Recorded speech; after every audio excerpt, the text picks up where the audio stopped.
Two key absences at Flyers practice today. There are now questions about whether Jett Luchanko might be nearing the end of his time with the Philadelphia Flyers this season and a brand new top line. I'm Charlie O'Connor with PHLY Sports, and these are your Flyers post-practice notes. Well, let's start with the absences of Travis Konecny and Cam York today at practice. Little recap, the Flyers obviously played on Tuesday night and on Wednesday night against the Washington Capitals.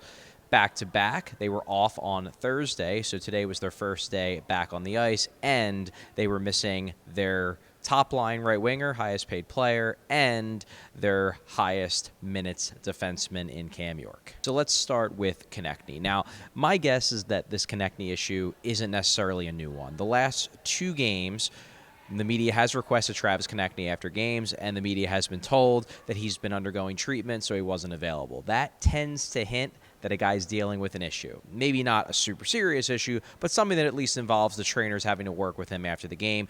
This kind of started on the road trip, too, so it wouldn't surprise me if Konecny's been battling something for quite a while. Now, missing a practice after a full day off, which Thursday was, never a good sign. However, it's fair to say that Konecny's status might not be as bad as it might seem.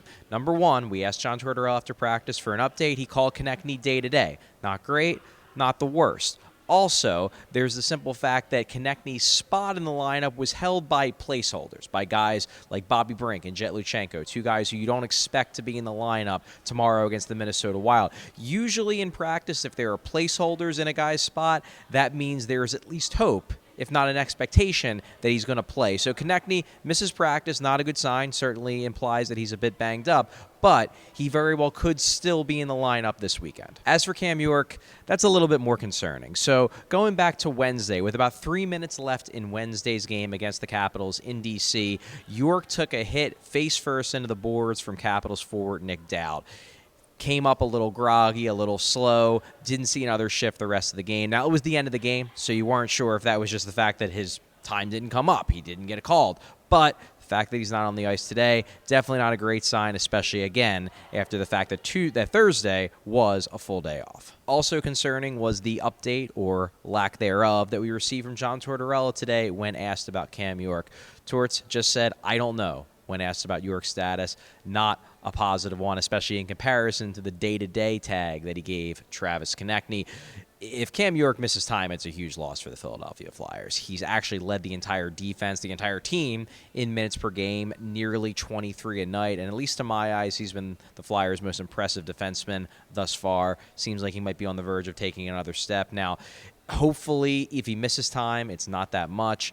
But even if he misses a game or two, this is a Flyers team that's in the midst of a 6-game losing streak. And not having one of their, if not their best defensemen in the lineup this weekend, that could help those losses keep piling up for a team that really, really needs a win. Another potential loss coming for the Flyers, Jett Luchanko, although this one would be self-inflicted. It would be intentional. It would potentially be Jett getting returned back to his OHL team in Guelph. So why does Luchanko's return to the OHL seem like a legitimate possibility? Well, number one, he didn't play in either games of the back-to-back earlier this week. That's telling. Obviously, if you have an 18-year-old up in the NHL, if he's going to stay in the NHL, you probably want him playing. The fact that he missed both games rather than just one, it's a bit telling in terms of where he stands, in terms of where the organization is seeing him and where the coach is seeing him. That said, and I want to make it clear, I don't think this means that John Tortorella and the Flyers are souring on Luchanko or think he's done a bad job. We talked to John Tortorella after practice about Luchanko, about the fact that he's sitting, and Torts made it clear that Luchanko's absence from the lineup, it's more about the team and the veterans and the guys who've been here rather than, repudiation of what Luchanko's done when he's gotten out there on the ice. He basically said, look, the Flyers are going through it right now. They're in the midst of a 6-game losing streak, and Tortorella wants to see the veterans figure their way out of this. He's not ready to put this on an 18-year-old who they're not even sure is going to be here on Game 82. Basically, it seems like this is a case of Tortorella saying the guys who are absolutely 100% a part of this team, no concerns about the possibility of sending him back, they're the guys that need to figure it out. We're not going to put this on an 18-year-old. The problem, though, is that that 18-year-old does need to play. And regardless of the reason, regardless of the circumstances, if he's not playing, it raises the question of whether he'd be better served deserve going back to juniors and playing every night in a much easier environment than the NHL certainly is. So what was John Tortorella's response? He basically said that he's having conversations with Flyers general manager Danny Briere about that very concern. It's not saying he's definitely going back, but it certainly doesn't look like he's going to play on Saturday. He was one of those placeholders just as a stand-in on the wing, actually, for Travis Konecny, who it does look like is probably going to play on Saturday, or at least they hope he is.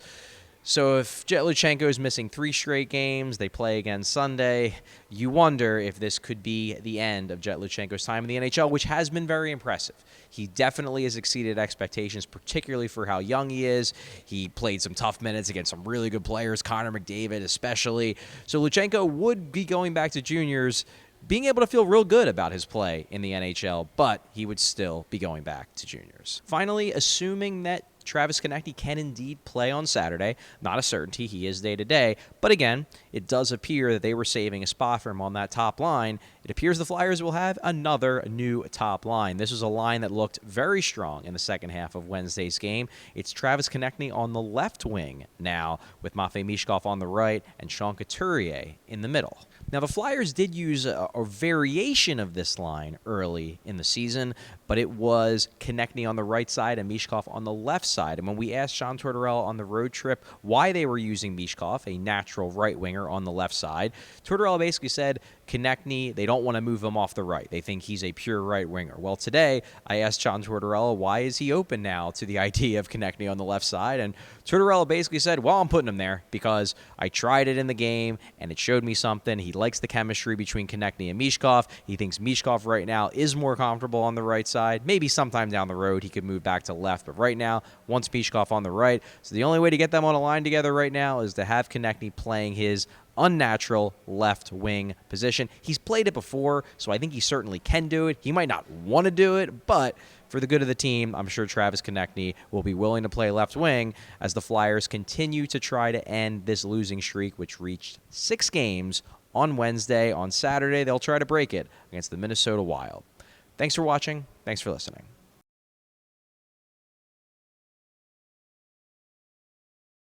We